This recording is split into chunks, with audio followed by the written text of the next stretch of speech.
She found the blueprints on a Tuesday.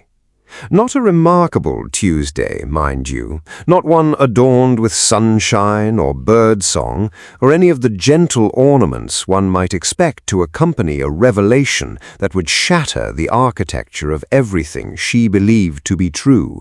It was, in fact, a grey and miserable morning, the kind that pressed itself against the tall windows of Ashbourne Manor like a mourner too grief-stricken to come inside. The fire in the East Library had gone cold in the night, and Miss Cecily Vane stood among the shelves in her wool morning gown, her breath forming faint clouds in the frigid air, her fingers numb where they gripped the rolled parchment she had mistakenly pulled from behind a stack of Latin volumes she had no business reading. She unrolled it slowly, and then she could not breathe at all. It was a set of architectural drawings, precise, meticulous, drawn in a hand she did not immediately recognize, and yet, in the corner, initialed in ink so dark it might have been drawn in resolve rather than pigment, A.D.H.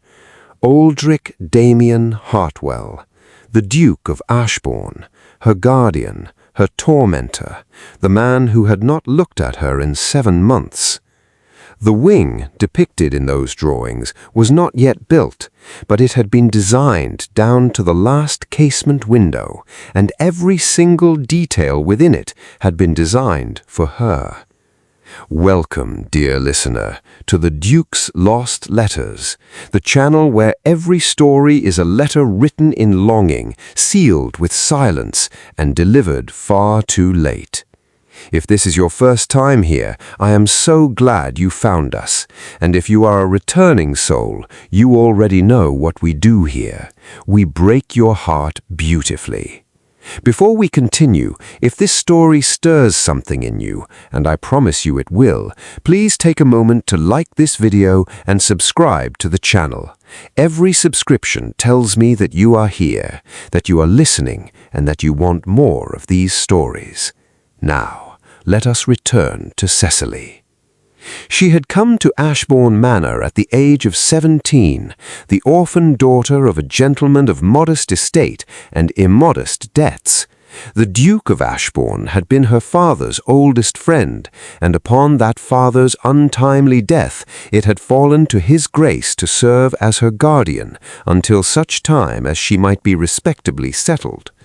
Cecily had arrived with 2 trunks, a composure she did not feel, and absolutely no illusions about her welcome.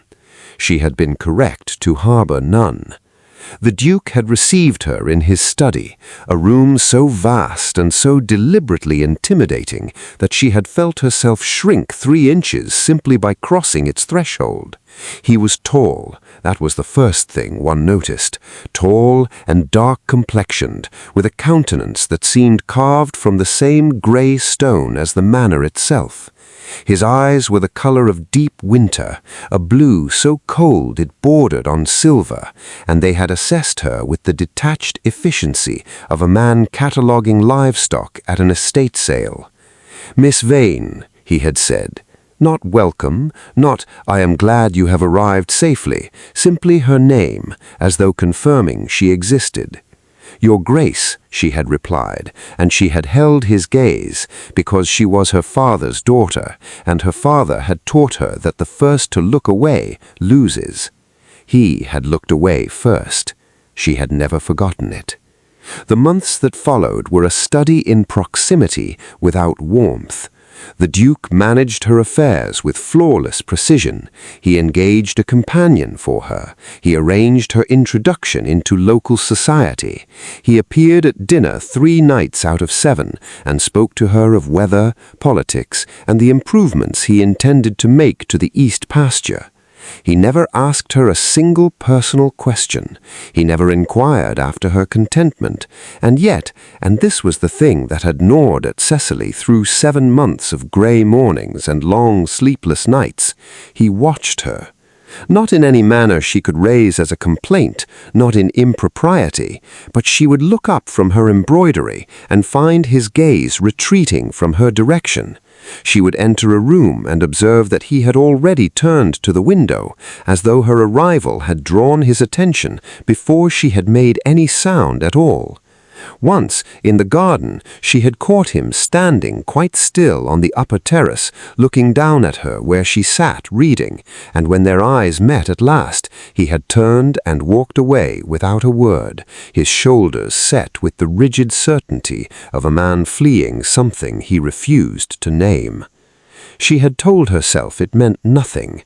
She had told herself a great many things in those 7 months. And then she had found the blueprints. The wing, she came to think of it simply as the wing, as though it required no further designation, was planned to extend from the south face of the manor, catching the morning light from the east and the afternoon warmth from the west.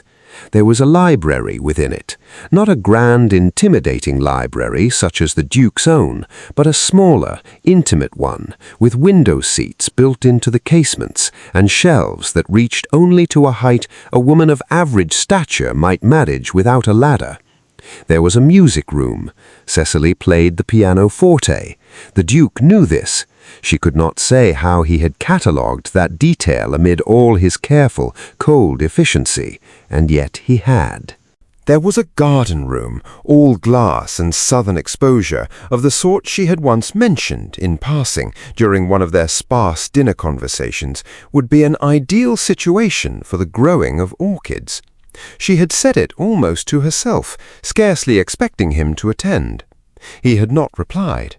And yet here it was, rendered in architectural precision, complete with notations about the thickness of the glass to be used and the iron framework to support it. Every room was hers, every window, every proportion, every small and particular detail was the articulation of a man who had been paying attention, who had been gathering the scattered fragments of her preferences, her habits, her half-voiced wishes, and assembling them into a place that said, without a single spoken word, "You belong here." Her eyes burned. She confronted him that evening. She found him in the east corridor, descending the great staircase with a letter in hand, and she planted herself at the foot of it, with the blueprints tucked under her arm, and her heart hammering so violently she was quite certain he could hear it. "Your Grace," she said, "I require a conversation." He stopped, 2 steps above her, which gave him an additional and entirely unnecessary elevation advantage. His silver eyes moved to the rolled parchment beneath her arm, and something she had never seen before on that stone-carved countenance, flickered across his face. It was not quite alarm. It was not quite relief. It was the expression of a man who has spent an extraordinary length of time concealing something, and has arrived at last at the moment of its discovery. "Miss Vane," he said carefully. "Do not," she said, "say only my name. You have been saying only my name for 7 months, and I am quite finished with it." He descended the remaining 2 steps. He was very close now, close enough that she could see the precise moment he made a decision. "I had intended," he said, very quietly, "to present it upon the occasion of your betrothal, as a wedding gift, should you choose to remain at Ashbourne, should your husband consent to reside here.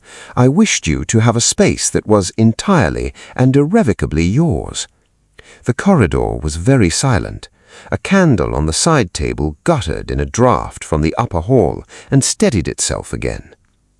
"If I do not marry," she whispered, "then it remains yours regardless." His voice was low and careful and full of something enormous that he was keeping very firmly leashed. "I built it for you, Cecily, not for a future I had imagined for you exactly as you are." It was the first time he had used her Christian name. She discovered in that moment that it was possible to be undone entirely by 4 syllables. He never said, "I love you," not that evening in the corridor, not at their quiet betrothal 3 weeks later, conducted in the presence of his solicitor and her companion, with no ceremony beyond his hands closing around hers with a steadiness that felt like a vow unto itself. He was not, she came to understand, a man constructed for the architecture of easy declaration. His love was not a statement, it was a structure. It was blueprints drawn in secret. It was window seats at the exact right height. It was morning light admitted from the east and afternoon warmth flooding in from the west. It was a wing of a manor, not for a duchess, but for a girl who had arrived with 2 trunks and no illusions, and had somehow, without his permission, redrawn the entire floor plan of his heart. If this story moved you, if you found yourself holding your breath somewhere in that candlelit corridor, then you are exactly where you belong. Subscribe to the Duke's Lost Letters so that you never miss a story. New tales of longing, silence, and love expressed in every language but the obvious one, released every week. Like this video, leave a comment telling me which detail of Ashbourne's wing meant the most to you, and share this story with someone who understands that the grandest declarations are sometimes never spoken at all. Until next time, dear listener, the letters are waiting.